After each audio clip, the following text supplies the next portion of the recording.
Hop, 1, 2, 3.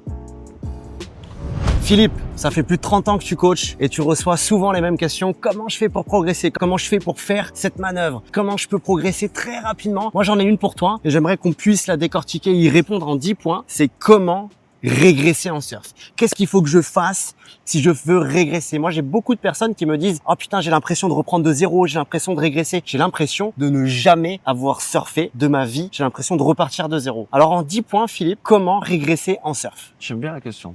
La première chose que tu dois faire si tu souhaites régresser en surf, c'est d'aller à l'eau le moins souvent possible. C'est le sport le plus contraignant, le plus ingrat qui existe parce qu'il demande une musculature spécifique propre au surfeur qui est la rame. C'est être capable d'aller au large et de choper des vagues pour être debout sur ta vague. Ok. Donc, si tu prends pas beaucoup de vagues, tu ne progresses pas. Si tu prends pas beaucoup de vagues, tu stagnes. Et si tu sais pas ramer, tu régresses parce que tu surfes peu en fait. Tu perds ta rame rapidement, tu perds tes muscles. Tu perds tes muscles en 4 semaines. C'est dingue. 4-5 Et semaines, du c'est coup- le retour à la case départ. Ouais, mais moi, je surfe pas toute l'année, j'habite loin de l'océan. Est-ce que tu préconises aux gens qui ne surfent pas toute l'année de justement optimiser leur temps de surf pendant qu'ils sont proches de l'océan? Ça veut dire que si ils sont proches de l'océan pendant une courte période, la plupart surfent qu'une fois ou 2 fois. Est-ce que toi, tu les sollicites à surfer plus longtemps s'ils ne veulent pas régresser? J'allais dire non, parce que si tu veux régresser, il faut pas y aller. Et même si tu es près de l'océan, tu t'y vas pas. Tu vas pas. T'y vas pas. Tu as toujours une bonne raison. T'as toujours une bonne raison. Et ce sont les points qui vont nous permettre de continuer de régresser. Alors la première, c'est tu vas pas assez souvent à l'eau, mais t'as pas la chance de vivre au bord de la mer, t'as pas la chance d'avoir des vagues tout le temps, t'as un boulot contraignant, t'as une vie de famille, t'as d'autres occupations, t'es blessé, là tu régresses, ok. Mais les muscles ont de la mémoire, donc ça revient vite. Donc quand t'es loin, tu peux te préparer physiquement. On a mis en place des modules pour ça. Quand t'es prêt, il faut y aller le plus souvent. Va à l'eau. Quoi qu'il arrive, va à l'eau. Vas-y. Après, je te dirais, le deuxième point, tu restes trop longtemps sur ta planche en mousse. Ça, c'est Pour moi, ça, c'est catégorique. fatal. C'est fatal. C'est fatal. Je veux dire, dès que tu sais surfer et que t'as pris des cours, Tu pars en travers. tu pars en travers, ça y est. C'est bon. Vas-y. À moins que tu veux rester à ce niveau-là toute ta vie, change de planche. Je veux dire, il te faut une planche à mousse, c'est pour la sécurité, ça flotte, c'est facile à la rame, c'est stable, ça évite de blesser les autres. Tu la gardes la planche à mousse, tu la gardes dans ton garage. Je veux dire, nous on en a une de planche à mousse. Ah ouais. On s'éclate avec la planche à mousse. Mais si tu veux progresser, change de planche. Si tu veux régresser, garde-la ta planche à mousse. Et du coup, le troisième point maintenant. Le troisième point, c'est d'être trop exigeant avec les conditions. De te dire, je vais à l'eau que quand c'est parfait. Les vagues me plaisent, ça y est, là c'est super bon, il y a 1 mètre offshore parfait. En vrai, je pense que le pire, c'est quand tu regardes les webcams, tu juges la session, tu juges les conditions à travers la webcam, alors qu'elle t'annonce rien, Les webcams, elles te donnent une indication. Ouais, mais le fait de pas, Il faut aller voir la mer. je pense que il faut aller voir la mer, mais ne jamais prendre de décision parce que t'as vu la webcam. Exactement. Tu prends ton matos, t'as vu la webcam, t'as une idée Et t'y vas. et tu vas voir la mer. Quand tu vas voir la mer, il faut que tu perdes du temps devant l'océan. Il faut que tu glandes en fait devant les vagues. Il faut observer la mer, il faut regarder les marées, les bancs de sable, les courants. Il faut écouter, il faut apprivoiser l'élément, il faut le regarder, il faut l'aimer, il faut Passer du temps. passer du temps en fait. C'est pour ça qu'on avait cette mauvaise image à l'époque, le surfeur, mais il fout rien, il est sur la dune, là, il est contemplatif, il pille en van, le mec, et en fait il fait pas rien. Il absorbe l'énergie. Il absorbe et puis il comprend le mouvement de l'océan, les marées, les courants, combien de vagues à la série, quelle taille à la série. Il comprend si ça grossit, si ça diminue, si la marée monte, si la marée descend. Ça s'apprend en allant voir les conditions Passer du temps. par soi-même. Donc si t'es un surfeur, tu regardes ta webcam, t'arrives, tu mets ta combi, tu vas à l'eau, t'es sûr de régresser. Parce que 9 fois sur 10, tu vas te retrouver au mauvais endroit, au mauvais moment. Et peut-être en situation dangereuse. Donc là, on arrive sur le quatrième point, c'est d'aller à l'eau sans avoir regardé les conditions. Oui. Incroyable. En fait, il faut apprendre. C'est un élément dangereux, la mer. D'abord, il faut connaître l'endroit où tu vas et en même temps, il faut savoir Maintenant, on a la chance. On a la météo surf. Je veux dire pas avant ça. Non, il y avait pas. On en parle dans la formation. Tu vas dans la formation, tu as tout un chapitre sur les conditions. Je peux comprendre qu'au début, c'est un peu du charabia. On te dit, ouais, la houle, elle est nord-ouest, 15 secondes de période, 1m40, le vent, il est sideshore. De quoi il parle. Il y a 248 kilojoules.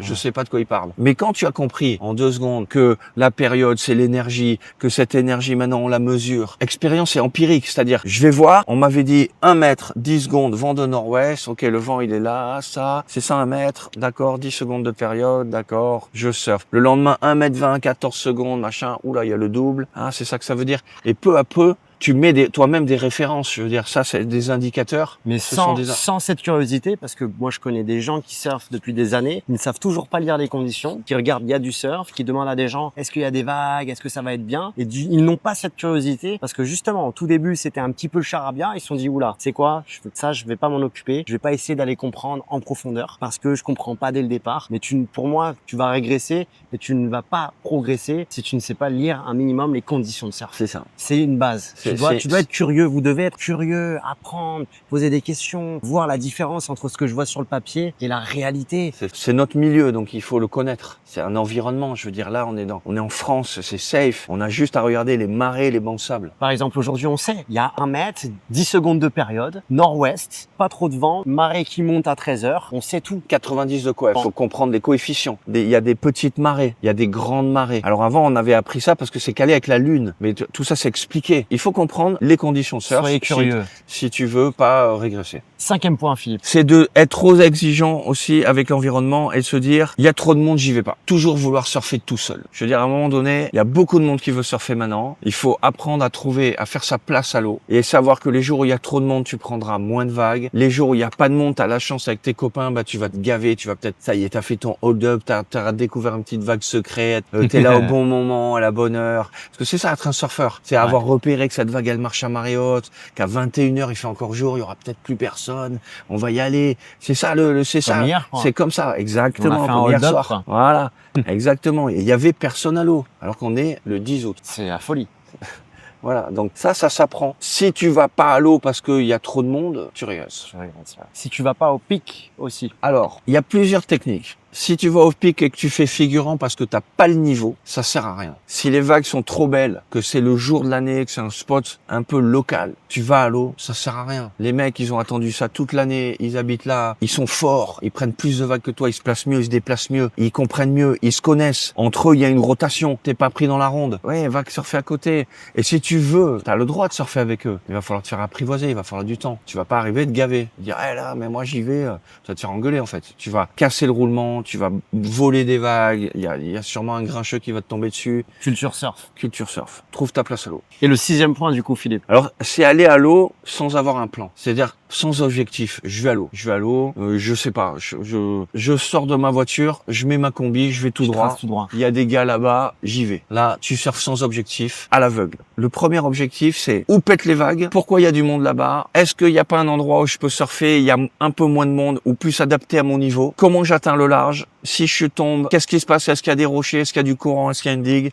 Comment je fais? C'est-à-dire, par rapport aux conditions, j'ai un plan pour entrer à l'eau, j'ai un plan une fois que je suis assis dans l'eau, j'ai un plan pour sortir de l'eau. Il faut pas que je me retrouve en difficulté 90 de QF ou le montante, un énorme short break. Je me retrouve terrifié parce que les vagues ont grossi, je suis derrière, je sais pas comment sortir de l'eau. Je peux être en danger et mettre en danger les gens qui vont venir te chercher.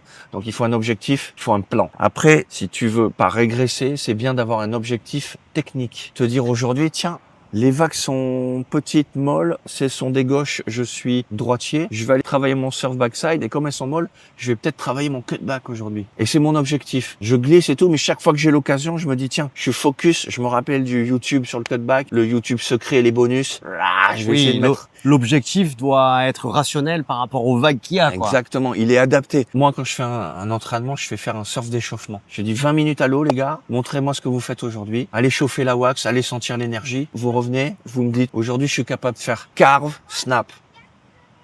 Let's go. Tu m'en fais 15. Tu m'en fais 20, t'as 30 minutes, t'as un objectif, tu vois. Parce que le but, c'est de te mettre dans une situation de répétition, si tu veux apprendre quelque chose. Exactement. Sinon, tu passes ta vie t'as fait un truc, tu sais pas comment, tu sais pas pourquoi. T'as pas pris le temps de lire la formation, le livre, de regarder les vidéos. Donc t'as pas réfléchi sur l'activité. Donc tu sais même pas comment et pourquoi t'as fait le truc. Et t'arrives pas à le répéter surtout. Alors que quand tu rentres comme ça, tu peux te faire une séquence où tu te dis, tiens, je me fais un surf d'échauffement. Aujourd'hui, on peut faire ça. Il y a pas trop de monde. Je peux me permettre de m'entraîner au réentry. Moi, je pense sincèrement que la clé, elle est là. Ouais. La clé n'est pas que dans je vais à l'eau le plus souvent possible et je vais progresser par magie. Même si on peut progresser sans objectif aussi, juste parce que notre cerveau a vu des surfeurs, donc il y a eu cette répétition, etc., etc. Mais si on veut progresser plus rapidement et pas régresser, je suis complètement d'accord sur le fait de répéter avec un objectif en tête sur toute la session et de s'auto-coacher et de se dire, tiens, qu'est-ce qu'il me dirait Philippe à ce moment-là? Et vous vous mettez avec Philippe, en fait, dans votre session et Philippe, il va te dire, mais bosse ton bottom, bosse tes jambes, en fait. Tu utilises pas tes jambes. Va bosser ton bottom, là, pendant 3, 4, 5 sessions parce que le bottom, peu importe les conditions, on peut le bosser. Il y a toujours un truc à faire dans l'eau. Toujours. Il y a toujours un truc à faire. Toujours. Et je dirais, les conditions extrêmement pourries. Tu peux te parfait. dire aujourd'hui, je travaille mon impulsion, ma prise de vitesse. Je travaille une manœuvre. J'essaye un tricks. Après, j'allais dire, quand t'as des vagues parfaites avec plein de monde, là, tu t'autorises free surf. Plaisir. Quand t'as attendu 20 minutes une vague, t'as pas envie de tomber en essayant de mettre la tête par-dessus l'épaule ou te tourner les hanches parce que t'as peur de tomber, en fait. Ce Graal que t'as réussi à avoir, t'as envie de la surfer. Exactement. Donc là, tu free surf. Et ce que tu viens de dire, c'est méga important aussi, c'est dans les sessions où, justement, je suis pas en free surf et je suis en mode répétition, je prends des risques. Je prends des risques. C'est-à-dire que, Si tu prends pas de risques, tu régresses. en fait, le surf, si tu veux progresser, il faut mieux être à 120% qu'à 70%. Si à chaque fois, t'attaques timidement un bottom, t'attaques timidement un roller,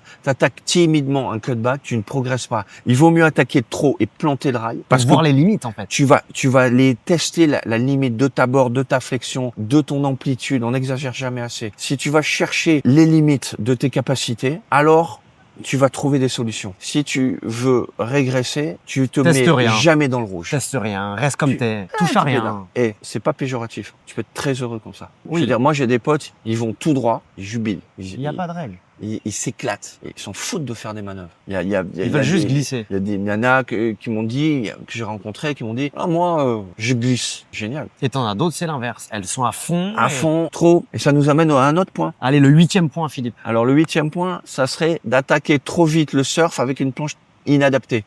Trop petite, trop performante. Ah, horrible, ça. Alors ça, c'est le pire. C'est chez les jeunes, trop vite, trop tôt. Une planche de pro. Chez les moins jeunes, c'est sûr, c'est plus cool de traverser la plage avec la planche. Tu vois? Mais il faut qu'elle soit adaptée. Je veux dire, il faut pas que tu sois en galère à la rame. En fait, la rame, c'est ton critère. Si tu te déplaces lentement et que tu n'arrives pas à choper des vagues, je veux dire, la planche, elle n'est pas adaptée. Ouais. Tout de suite, tu oublies. Fais la rame challenge Je veux et dire- on verra si tu régresses un peu de Même moi, quand je reprends, après blessure, j'ai pas hésité à prendre une planche à mousse, une Zeus, là. Je me fais une semaine. Et après, je surfe sur mon twin fin ou un single fin. Je me fais 10 jours, 15 jours. Ah, faut Et à un s'adapter. moment, je me sens bien, ça y est, je sens que j'ai les épaules, j'ai la rame, c'est performant. Bah, je mixe, j'ai envie de performance, je prends la planche à manœuvre. Tu testes des planches. quoi. Ouais, je teste, il faut changer de support. Beaucoup. Ça, c'est un défaut qu'on a tous. Tous. Et je vais te dire, les jeunes, c'est encore pire parce que quand ils changent de planche, parce qu'ils commandent une planche en pleine croissance, la planche, elle arrive après que la croissance, elle a déjà augmenté. Ils sont tout le temps en recherche de volume parce qu'ils osent pas passer de 4,7 à 4,8. Il faut faire 4,7 et demi avec 2,0 machin. Et au lieu de passer à 2, un quart, 2, 1,5. Et du coup, quand la planche, elle arrive, elle est déjà trop petite. 3 mois après, il faut ranger. Les pauvres parents, Tu progresses pas, en fait. ça coûte une blinde. Non, ils progressent pas. Ils progressent lentement. Ils progressent avec des défauts. Un manque de glisse. Il vaut mieux avoir une planche trop grande et revenir. C'est comme exagérer. Il vaut mieux trop exagérer et revenir sur des appuis moins forts. Il vaut mieux avoir une planche trop grande, trop dure Exagéré. et la diminuer. Il faut Ok. il faut exagérer en surf. 9e point, Philippe. Si tu veux développer un bon style, alors c'est un point qui peut être, qui est pas indispensable, mais va faire du skate. À l'origine du skateboard, ce sont des surfeurs de Californie qui avaient pas de vagues, qui ont décidé de mettre des roulettes sur une planche pour Surfer. continuer de surfer Sur sur le le bitume. bitume. Tu vois, on Parfait. est connecté. Les Lords of Dogtown, ils ont développé le truc, le Vous film, n'avez pas vu ce une film bombe, après meuf, la vidéo, un là. meuf Vous devez le voir, c'est la culture surf. hein. Lords of Dogtown. On a remarqué que, en fait, dans l'histoire du surf, la culture surf, le Californien, il est stylé. Pourquoi il est stylé? Parce qu'il skate. Il skate, il cruise, il est debout, il traverse les rues, Il y a des balls partout. il se balade. Et même, il cruise dans la ville. Je vais dire, cruise va dans la skater dans la ville. Mais pas surf skate, hein.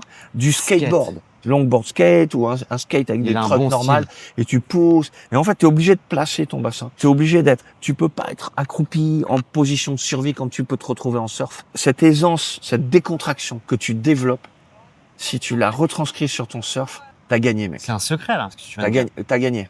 Ça, j'en suis persuadé. Si tu arrives à développer de l'aisance, du relâchement, Du style, en fait. ouais, tu peux recharger avant d'envoyer.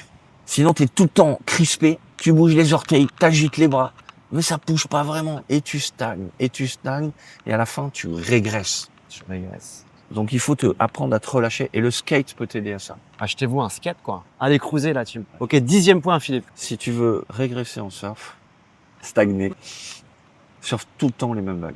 Ok, donc il faudrait justement... Tu changes jamais de spot. Change jamais. Là aussi, je m'explique. Imagine, tu joues au foot sur un terrain et tu joues toute ta vie dans le coin gauche. Tu vois, t'es arrière gauche, latéral gauche. Le jour où t'es à avant droit, tu sais pas quelle heure il est. Tu sais pas quelle heure il est. Nous, imagine, ton coin de terrain, c'est ton home spot et ton terrain de foot, c'est la planète. Le jour où tu débarques à Hawaï, en Afrique du Sud, en Indonésie, t'es perdu. Donc, si tu veux développer ton surf, et je dis, c'est pas la peine d'aller aussi loin. Je veux dire, ici, on est dans le sud-ouest de la France. Si tu surfes que certaines vagues, on a des petits slabs, on a des points voilà, break, on a du short break très creux. Si tu surfes que ton short break très creux, tu auras un style de surf adapté à ce short break très creux. Tu vas naturellement développer. Si tu veux être plus polyvalent, plus complet, pourquoi tu vas pas faire quelques kilomètres et surfer de la vague longue et molle, Pays Basque, sur les cailloux? Pourquoi tu vas pas surfer de la vague à longboard, de la vague moyenne creuse, de la vague plus grosse? Le fait de varier les vagues tout le temps, tu progresses. ça te fait progresser. Donc si tu veux pas progresser, reste chez toi, mec. Fais rien, touche à rien, bouge pas. Bouge pas et attends que ça soit parfait. Et s'il y a du monde, tu râles et tu repars chez toi sans aller à l'eau. Ouais. Et en plus, la plupart des gens qui se sentent stagnés, régressés, qui veulent progresser, c'est des gens qui ne vivent pas près de l'océan. Donc pour revenir à ce que tu dis, c'est diversifier vos destinations. N'allez pas toujours au même endroit. N'allez pas toujours sur la même plage. L'été, dans les Landes par exemple, essayez d'aller sur d'autres spots, vu que vous bougez, quoi qu'il arrive. Mais après, tu peux faire l'avocat du diable quand même parce que en fait, tu peux développer une technique exceptionnelle en surfant tout le temps le même spot. Tu le connais tellement bien que tu vas développer des qualités fabuleuses. Mais à un moment donné, il va falloir bouger. Il faut bouger. Si tu veux évoluer, à un moment donné, tu auras fait le tour de la question.